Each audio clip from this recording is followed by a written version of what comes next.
Here today with my man, Glen Trusty, owner of Dr. Roof, a client I would call a friend now that we've been working with for a number of months. And I want to really dive into Glen's story and, what working with him meant to his business and for Contractor AI.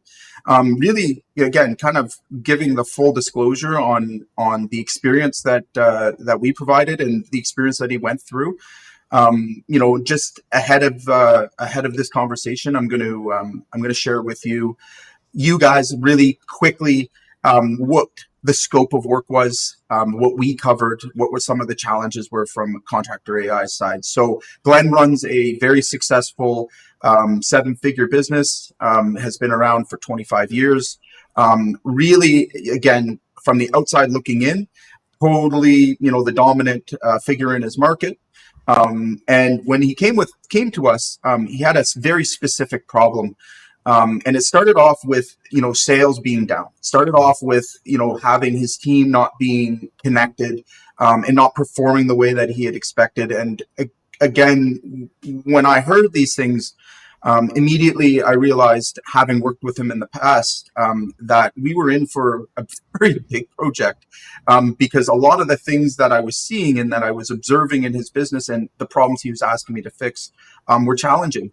And they weren't challenging from the technical side of me fixing the actual problem, which was CRMs and bringing in efficiencies with AI, hiring processes. All those things were very easy technically to do. What the challenge was is that his team had been working together for a long time. He has a large team, and relatively resistant to change. So a lot of this conversation today is going to be about how we adapted and got over the resistant to change, and what the story was and what the challenges were. So with that said, Glen, I got my first question for you. What was the biggest challenge before working with me? What was from your perspective? Well, it would have been a sales process for sure. No process and no structure in place for our sales program or to our sales team. Also, a big challenge for us was knowing where we were spending our marketing dollars and understanding what our conversion rates looked like, where our leads were coming from, and what success we were having with them. We truly had no idea because we were unable to really track the data. And not necessarily that we were unable to, we weren't using any tools to do so. So we just knew that we were making money, we were working, and let's just keep going. And kind of that blind leading the blind a little bit. So those were one of our big challenges. Yeah, absolutely. And, can you tell me, what was the hesitation for you going into this project? Knowing the kind of the scope of what we were going to change, what was your hesitations?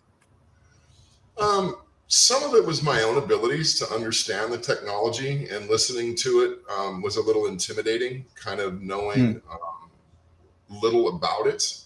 I guess the unknowns, the changes. I felt I was going to be very challenged by my team because of change, technology, or just trying to change what they're doing. People get complacent and comfortable. I knew that was going to be a challenge. And again, I want to reflect very much on myself as an owner. When things have worked well for so many years, you tend to get kind of comfortable with that, and you think, well, it works. Why? Absolutely. If it's broken, don't fix it. I think that's a mentality that we can very easily adopt as an owner, is if it's not broke, don't fix it. Well, you don't know if it's broken if you're not really looking for it. And what we really discovered is that we really had a very broken system, and it needed to be completely refined. And to overhaul a company in this size and its process and its people, you're talking about a major project. You're talking about a major challenge. And it may be one of the greatest challenges, honestly, in my business career of almost 26 years that I've ever faced. No bullshit. Yeah, absolutely. That was my observations as well. And I mean, again, making a change in any business of any size, of any minor or major, it has the same reactions. It has the same feelings and emotions. One thing that I observed with Glen was his ability to sit in the uncomfortable zone. And I mean, this project was over months. Lots of times when, again, I know you were feeling uncertain and unclear and frustrated and stressed. But one thing that I can, say to your credit, never once gave up, never once lost focus of the outcome that we were working together towards. And again, it uncovered some things. Maybe could you share what those things were and what what happened as a result of uncovering those things? So, talk about your staff and stuff. Well, things that it uncovered. Well, it uncovered a lot about myself. Again, I learned a lot about myself. I think in the beginning, I thought this was going to be, maybe for lack of a better term, it was going to be kind of a just add water scenario, and it was going to have the cure. Jay had the cure, and it was going to be easy. I think you referred to it as a silver bullet. Okay, well, yep. It's not the way it works. It's not the way it works. You got to apply yourself. And I thought in the beginning, well, this is just going to kind of get set up. We're going to go through this. The team's going to adopt to this. It's going to be no problem. Holy shit, that blew up like crazy. The team got very resistant. I actually lost what I would have thought were some good employees through this process. And it's honestly kind of damaged some internal relationships in my company with myself and some of the people, because they didn't have my vision. They didn't see it. They didn't understand it. And really, they didn't want it. What they wanted was what works for them. This is something that changes and works for a company. This is long-term. This has longevity behind it. And even as the world is changing so rapidly in technologies, this is way out ahead of the curve of what people are doing in the market. And I know this because I've been in the market for, again, almost 26 years. And, some of those challenges at times, I'm not going to kid you, man. I mean, I laid awake at night. I was stressed. I was really wondering if this was the right thing to do. And a lot of my team was supporting the fact that it wasn't the right thing to do. Although in my heart of hearts, I knew that it was. And I got a lot of support from you, Jay. And that helped me kind of keep my head and my wits about me and help me keep some balance, because there was times when I thought that I was burning time and money, and I know what I'm doing and it's always worked before. So why fix it? It's not broken. Well, it was very broken, but I didn't see it that way.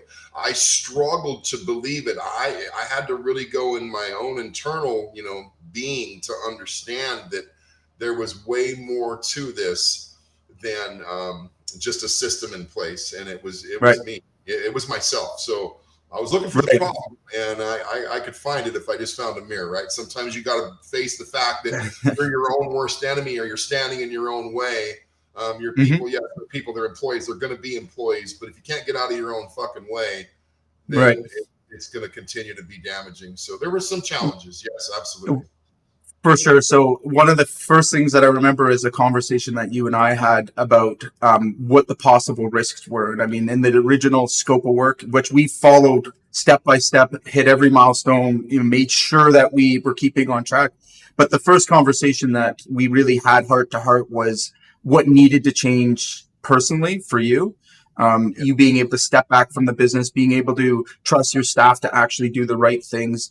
And we knew that we had to build structure in. And whenever we're going to change the rules for a team, there's going to be fireworks, right? We knew that going into it. And we also knew that you as well had to start to move away from certain things that you had your hand on, like, seeing every quote and I've really seen huge growth there for you, really kind of sitting back and trusting this process and trusting that we're moving forward. And I mean, again, we've had plenty of conversations late at night and, back and forth. And I must say that I encourage anyone out there that really struggles with change to listen to what we're saying, because a lot of the times we think of shiny objects as being the answers to our problems, and shiny objects don't serve you, right? Like if I come in and just drop software on your team, knowing that it would take all of this energy and you would be on your own, I would have failed you. And I think there's a lot of shiny objects out there where owners think, if I just did this, I would get this. And I think, again, going into this, we had a really good view of what the possible problems could be. And in terms of countering those, I mean, sticking to the plan, sticking and really looking at the outcome, and working through our own discomfort. I mean, credit to you. 4 months of being in your uncomfortable zone, having things that were over your head and feeling overwhelmed. you held in there and you held strong. And I wish more contractors were able to do that instead of reverting back to a new shiny object. Because you could have very easily been like, hey, this is too painful. Let's find something else that's quicker and easier. And you didn't, right? And the benefits are going to be huge. I mean, again, we went from a company that was, in a situation where, if they didn't change, something bad's going to happen and we're declining in revenues, to now having some unfair advantages, which we're not going to share all of those with the audience. But we're setting, Dr. Roof up with completely unfair advantages in their market that they're going to be able to take advantage of for years and years to come. And again, the outcome that we wanted was Glen being able to have more free time, Glen being able to trust the process and the system versus, completely dependent on a person that, again, he had some unclarity about and wasn't sure if the things that are supposed to be done were getting done. So credit to you, Glen.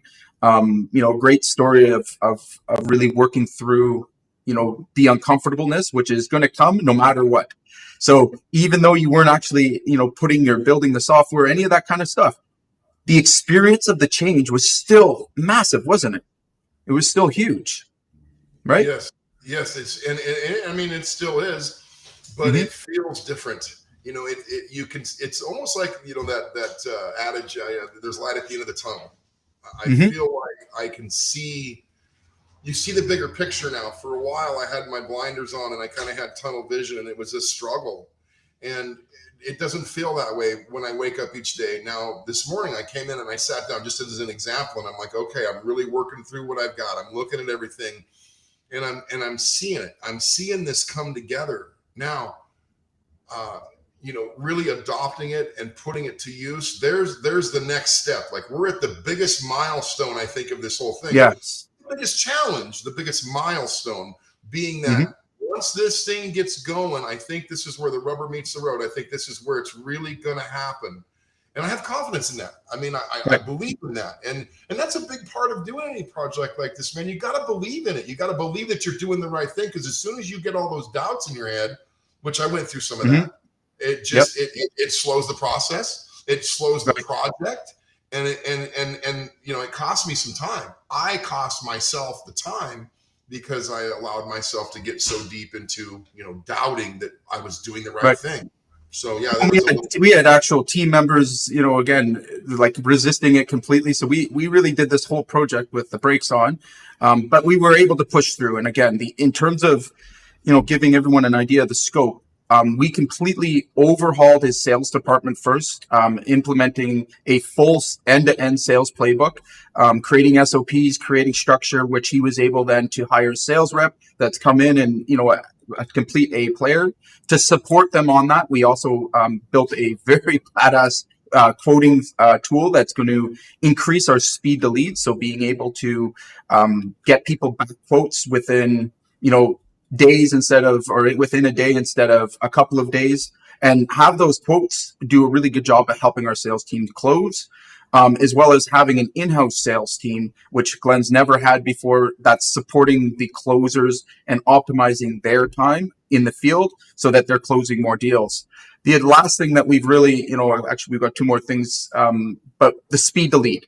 That's been a big factor for many contractors. And again, where we kind of have implemented an unfair advantage is that Glen will have 24/7, 365, be able to contact and have a conversation and qualify leads and get them into calendars where that didn't exist before. So again, comparing that to anybody else there, Glen takes in a high volume of leads. We knew there were delays in getting back to customers. That's going to be obsolete within 5 minutes. Those leads are being contacted. Genuine conversations are being had and they're being booked into calendars. On his hiring side, we implemented ProHire. Glen, ProHire is again, it's an unfair advantage for anybody that's trying to compete against him in just the way that we're able to process a large number of applicants, giving them a quality experience and really lining them up to have A players come into his business. So my last question, Glen. What would you suggest to anybody that's considering, this kind of support or considering this kind of project in their business? What would you suggest to them? Well, I mean, wow, that's kind of a long one. Okay, so if what would be really interesting is to have the conversation about part two of this, explaining to you what we used to do and how we did it, and Hmm. then the results of what we're already seeing, and we haven't even Hmm. really put the whole thing into play. But if you're that guy that's doing the bidding, doing all the paperwork processing, doing the sales, if you're that guy that's running yourself ragged like that, I've been that guy. I've been that guy 14, 16, 18 hours a day. And I've been doing it that way for years and pretty addicted to my work. But, the advice that I would give you, man, is if you don't have systems in place, if you don't have something like this in place, you are going to burn yourself out or run yourself so ragged that you're going to be unable to really run the business and grow the business at its best potential. Because what happens is you get so locked up in the daily grind of everything.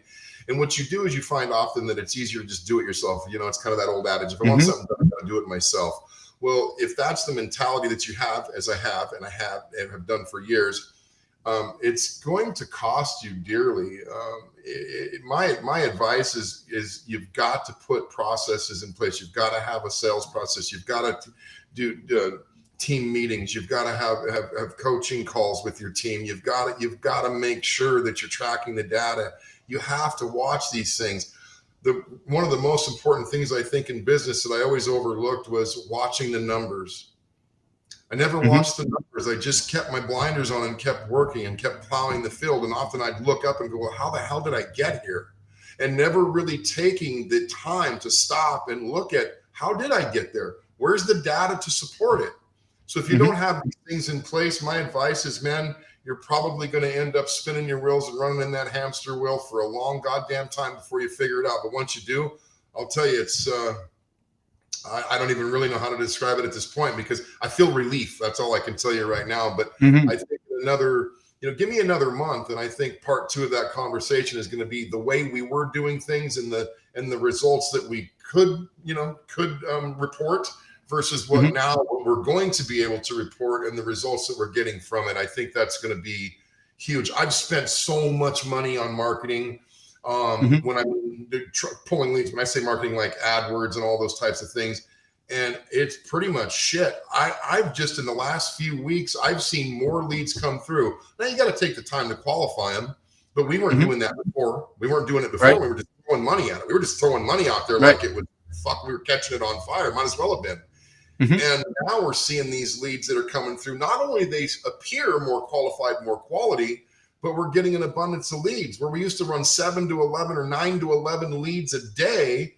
You know, this economy's got us down to if you're lucky, if you're getting 9 a week. And then all of a sudden we started turning on some of these different tools and we saw an increase in our leads. We saw them start to pick up, and the quality of the lead was also better than the shit we were getting from these SEO companies and stuff like that. So, yeah, because we cut a lot of those. And again, in terms of, getting clarity around it, like that was the outcome that we set out to achieve. And, for me, from my perspective, the solving the problem for Glen wasn't a problem. I mean, I run a business fair size as well, same, like identical to Glen's and his size. And I've experienced it on my own. I went through a decade of, these same problems, these same tribulations. I've, experienced the resistance to change. So I was, the whole time, I could call the next shot and the next play, and I was like, Glen, this is what's going to happen next.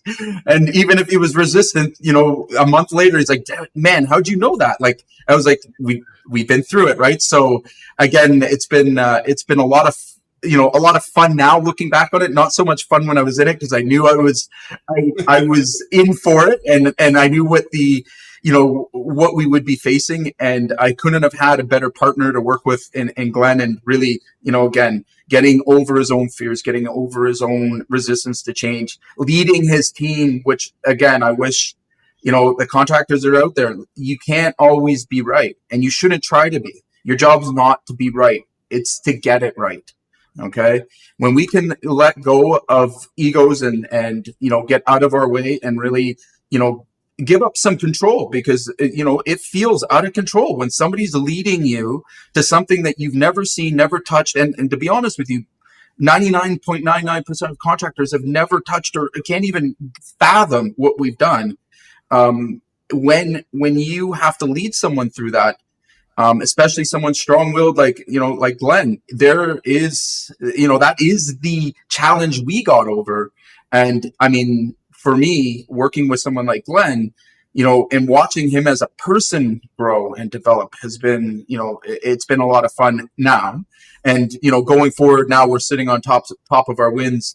But I want everyone to really listen to that story again. Don't think for 1 second, okay, that this is easy. All right. Nothing's easy. Nothing worth having is easy. Okay. But it can be simple, right?